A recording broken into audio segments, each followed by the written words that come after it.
Ladies and gentlemen, allow me to welcome to the podium the Chairman of the Board of Directors of the National Training Agency, Professor Copeland.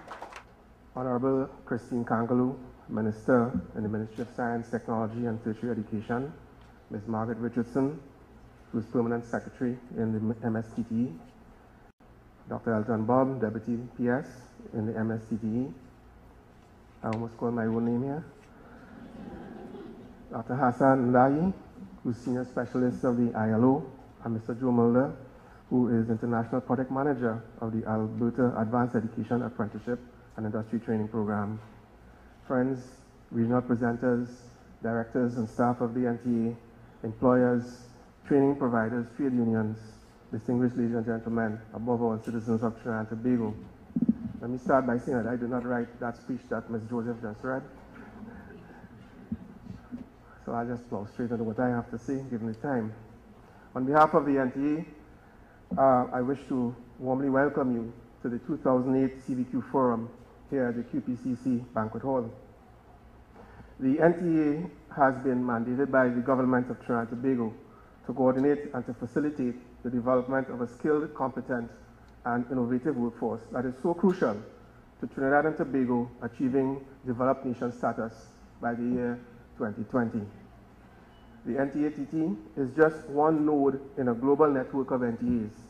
The genesis of the global NTA network coincides with the development of the concept of vocational qualifications, or VQs, as a mechanism for certifying work-based competence as defined by industry-drafted occupational standards. VQs are output-driven qualifications. That is, qualifications that are defined by very clear statements of how tasks are to be executed in the workplace, as opposed to the traditional academic qualifications, which, even when targeting a very specific discipline, focus more on knowledge and intellectual capability. Caribbean NVQ models were derived from the UK NVQ system, which was established in 1986. The first Caribbean NTA, the Heart Trust in Jamaica, was established in 1991, followed by the TVET Council in Barbados in 1998, and the NTA in Trinidad and Tobago in 1999. I should say that the NTA had a previous genesis in 1994 as well. All of these NTAs immediately engaged in the process of designing occupational standards and the corresponding NVQs for their respective countries.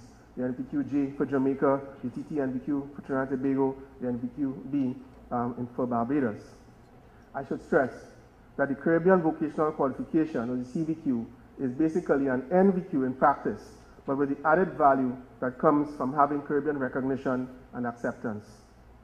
The nucleus of the CVQ was seeded in October 2002 when the Council for Human and Social Development, or COSOD, endorsed over 100 occupational standards already developed in the sub-region as regional standards for use in training and credentialing workers. In November 2003, COSOD mandated the Caribbean national training agencies to collaborate to rationalize and harmonize their national occupational standards to facilitate regional certification and free movement of skilled certified workers. The Caribbean Association of National Training Agencies, or CANTA, was immediately established to institute a system of governance of the regional training system. Now, in October 2005, COSOD approved a CANTA document entitled Carrigan Process for Workforce Training, Assessment and Certification. And this established what we call a 5-level qualification framework on which the CVQ is based. This is a framework that is essentially the same as that used in the UK and elsewhere. COSOD subsequently also approved the establishment of a scheme for the award of CVQs and authorized the national training agencies, including the National Training Agency of Trinidad and Tobago, which had approved arrangements for issuing national vocational qualifications to offer the CVQs.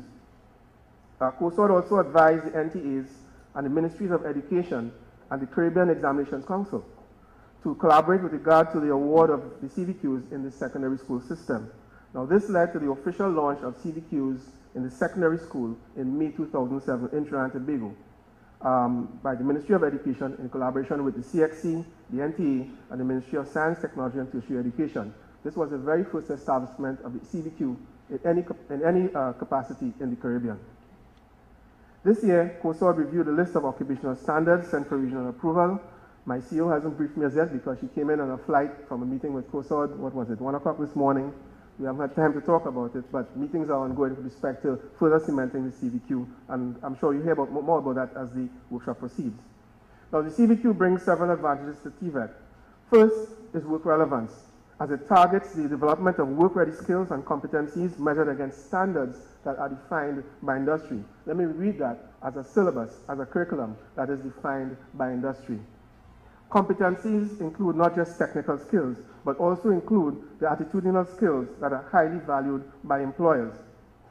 3, the competency-based approach that is embodied within the CVQ does not allow for failure.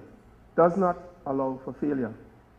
Based on the assessment of independent industry experts, a candidate is tagged as being competent and therefore deserving of a unit award, or not yet competent, in which case they can repeat component units as many times as necessary to demonstrate the attainment of the required level of skill. The CVQ is awarded only when the candidate has demonstrated the required level of competence in each of the units that comprise the award. But I just want to make it clear, as you go along, you connect units, you have the requisite number of units, you will get an award. Nobody really loses. We develop at your pace. The use of competency-based training and assessment provides the most optimum mechanism for workforce development, as work readiness is a very high priority.